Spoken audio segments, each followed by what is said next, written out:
Well, what an incredible honor to be with Annika Sorenstam, the greatest of all time. Annika, great to see you. You look fantastic. How you doing? Thank you. I feel good. Thank you very much for having me. You know, I'm dressed like I'm going skiing in Sweden, but we are actually in Orlando.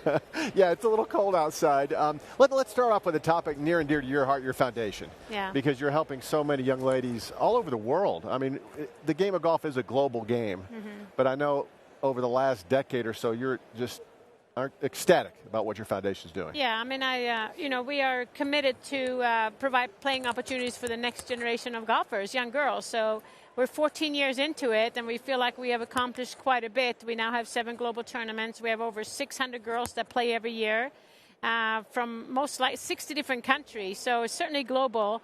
You know, we have players that are playing on the LPGA now, like, Nelly and Gabby Lopez, to just name a few that I played with this weekend. And then we have even more, double that play on the Symetra Tour. So, you know, we're excited. You know, I love spending time with these young girls. I mean, they're everything from 6 to literally we have a college event. So I'm spending a lot of time with them trying to share my passion for the game, you know, some of my experiences, and just kind of help them on their way.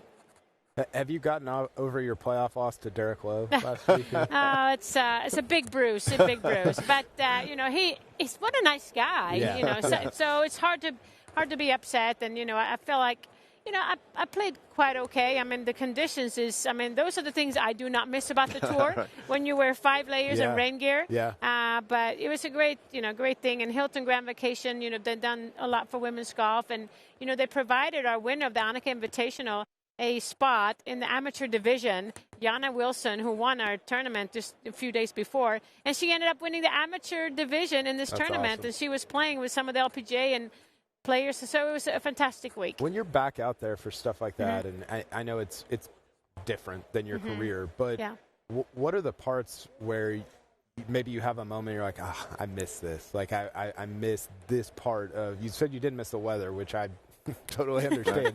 But what are the parts that you actually do miss? I mean, I am competitive. I think that's probably something that will never go away. And you know, I like, you know, being around the players. I like being in the action. Yeah. You know, just mingling with the people and all of that is really fun. And I like golf. But, you know, now I play golf at a different level. It's more social golf. You know, I'm in a cart. We give 3-footers. You know, you don't have to grind on those. And I play more forward tee. So, you know, I don't play back there where I feel like I am, you know, that I used to play 15 or so years ago. So, yes, there are parts that I love, and there are some parts, you know, but I wouldn't want to trade it. I mean, I'm in a great place in my life. I play a lot of golf with our son. He's 10, so that makes fun. That's awesome. You know, it was so much fun to watch you get back into it last year. I know the tournament was at Lake Nona, your home, and that made it special. But then later you go out and win the U.S. Senior Open, which gets you a spot in this year's U.S. Open, and you go back to a place, potentially, that you won at, Pine Needles. You get asked this a lot now, and it would take a lot of preparation, I know. You obviously are thinking about returning. I am. You know, you mentioned, you know, Pine Needles has a, you know, soft spot in my heart. USJ tournaments have a soft spot in my heart. You know, Peggy Kirk Bell, who was the founder of Pine Needles, you know, I became a good friend of hers. So, you know, there's a lot of things that pointing in that direction. And, you know, to be able to get an invite, I mean, that's an honor on its own. So, you know, I want to be respectful. I also, you know, my kids think it's fun. And, you know, my goal is to make sure that golf is a better place tomorrow. So whatever I can do to, you know, just create awareness or excitement or just inspire somebody, you know, that's my goal. So, but it will be different. I mean, U.S. Open, people say, you know, you won, you know, a bunch of those. I said, you don't just get back on the bike and then, you know, do Tour de France. You know, I mean, you have to, like you said, prepare and get ready. And these players, you know, the modern players, the superstars today, you know, the Nelly Kordas and, you know, Jessica Korda, and just to mention a few, I mean, they are actually, as a matter of fact, my son mentioned it to me. He said, I'm their age together. Combine Nelly and Jessica, that's my age together. So I said, well, that really made me feel better. I'm curious about the kids part because, you know, I played college baseball at a very low level. And when I try to tell them about that, they're like, Dad, I don't care. Like, they're not interested in it. What is it like for you to talk to your kids about your career and introduce them into the game? Are they into it? Do they get excited about it? What is that like? Well, I think early on, you know, we were they were a lot more, they were traveling with us because they were not in school. We didn't have any schedule. They were traveling, so they were introduced to the game early. There was not much interest at the time, but now I would say the last 2 years, our son, he's been bit by the golf bug. He loves golf more than anything. So now, I'm trying to keep up with him on the golf course, and he's a sport nuts. He follows all kinds of sports: baseball, basketball, football, and golf. So he knows a lot of stats. He knows a lot about. So he's very familiar with what I have achieved because he, nowadays with Siri and all of those, he can just ask, what has Mama done? And then he gets it right there. So so I think he appreciated it a little bit more. Our daughter is 12. She's older, but not as much into sports. So, I'm her mom. She can care less about, the golfer that I am. But it's fun to be able to have that bond with our son because, I'm his mom sometimes, and then we're on the golf course. He wants to know, how do you hit this shot? Or, that's awesome. What's the greatest golf course you've ever played? So we have that. So it's kind of fun. That is cool. You mentioned Nelly, number one player in the world. Obviously, the pressure that goes with that, and you held the number one spot for a long, long time. How do you think she's going to handle it? What's the biggest hurdle in front of her? I mean, she's a super talented young lady and has had a lot of success, but there's obviously pressure, right? Carrying that number one tag? Oh, there's no doubt. I mean, I think a lot of times, and, I'm speaking just from my own experience, but a lot of times, you set a goal. If you're not number one, you want to be number one. You dream as a girl or as a boy, I want to be the best at this.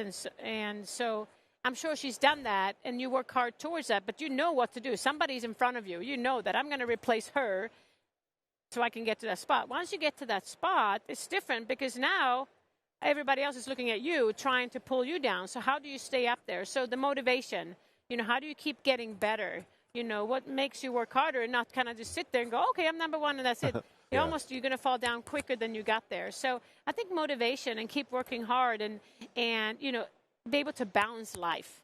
She's still very young. I mean, there are other things, at that age or any age that you whether it's boyfriends and friends and shopping. I mean, there's a lot of distractions. How do you keep focused and how can you, keep on working? You have to be disciplined to be there. And it's easy to kind of take a break and think I got there. So I think it'd be interesting to see how long she can stay up there if she's motivated. Is she having fun? I mean, it should be fun, right? You work hard to get there. You should enjoy being at the top and to see how her longevity is. I mean, a lot of people, they deal with injuries and, maybe they just want to have some privacy. There's a lot of things that creep in that might take that enjoyment out of it. Harder to get there or stay there?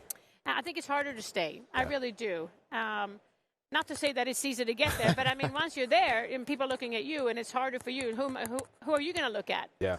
It's like, okay, well, now I have to be the trailblazer. Now I got to continue to work, to stay there and get better. And tell me this about the state of the women's professional game, because she's obviously number one. Danielle is 9th, I think, and she's a American golfer. Lexi's 12th, but everybody else is from all over the world. Yeah. I mean, it was a global game when you played, but I think now, I mean, it seems like it's branched out. Yeah. Do you agree? I mean, it seems like it's very healthy. Oh, I think it's very healthy. I think, Mike Wan, the previous commissioner, done a super job. Now Molly is our new commissioner. But it's a global game because, I mean, I think golf in the Olympics has helped that. We were there, in Rio 2016. A lot of countries saw golf more as a, general sport. And now we had the Olympics in Tokyo just recently. I think that opens up for countries that might not have spent money on golf before. Now they become funded from a lot of the governments because you're Olympic sports. So I think we're seeing a little bit of, maybe not at the LPGA yet, but it's coming. The growth of women's golf, girls golf is growing, and it's more acceptable to come and play in the U.S. I mean, when I played, we had, but before me, 10, 15 years before me, there was only one or two because they were, it wasn't the thing to do. But nowadays you have all the assets, you have translators. I mean, it's easier to do it nowadays than it used to be. So it becomes very, very competitive. And keep in mind, colleges now, I mean, you look at those players, there are a lot of international players in college. And where do they want to go? Well, they want to go to the LPGA. Yeah.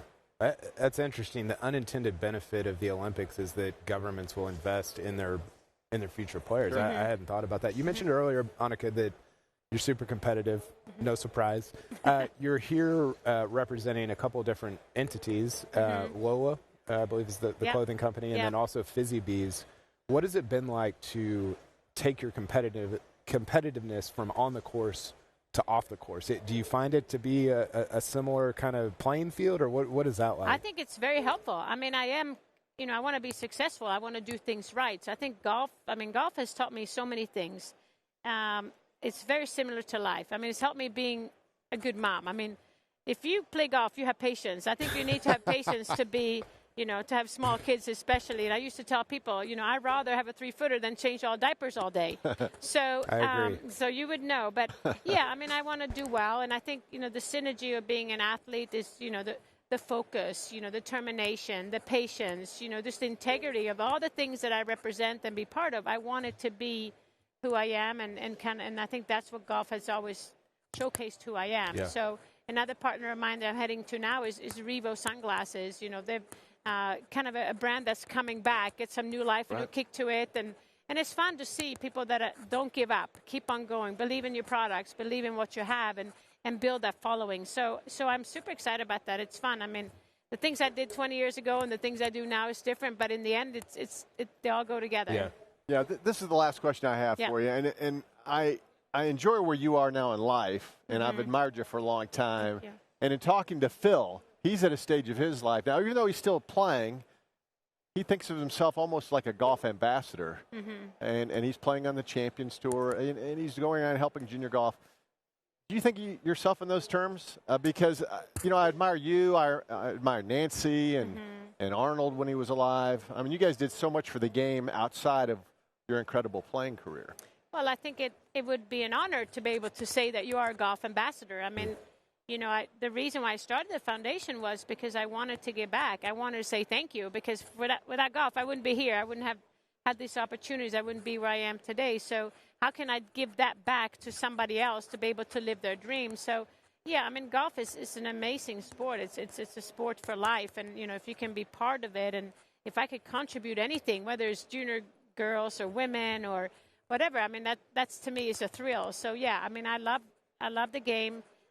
Even though I'm not playing, and there's still things you can do. So, I'm excited about the opportunities that lie ahead for golf. And, I mean, if some things have been good in COVID times, it's been golf. So we're thankful for that. Yeah, that's been a theme this week. Last thing I've got, I could do, we haven't even touched on Solheim or anything, but I want to know, because I'm always interested by this, what's the most nervous you've ever been in your career? It could have been when you were 15. It could have been when you were at a major. But do you have a moment where you're like, man, I've never been that nervous before? 2003, playing with the men. Yes. Yeah. At Colonial in Dallas. Yeah. That was as nervous as I can remember ever being. It wasn't necessarily that I was worried about my tee shot. I was worried if I can keep the ball on the tee because I was shaking so much. But once it's kind of stayed on the tee, I was like, okay, just swing away. That's awesome. Good stuff. That's great. I remember that like it was yesterday. Thank you. Annika, thank you. Yeah, good Great to see you guys. Thanks for your time. Thank you.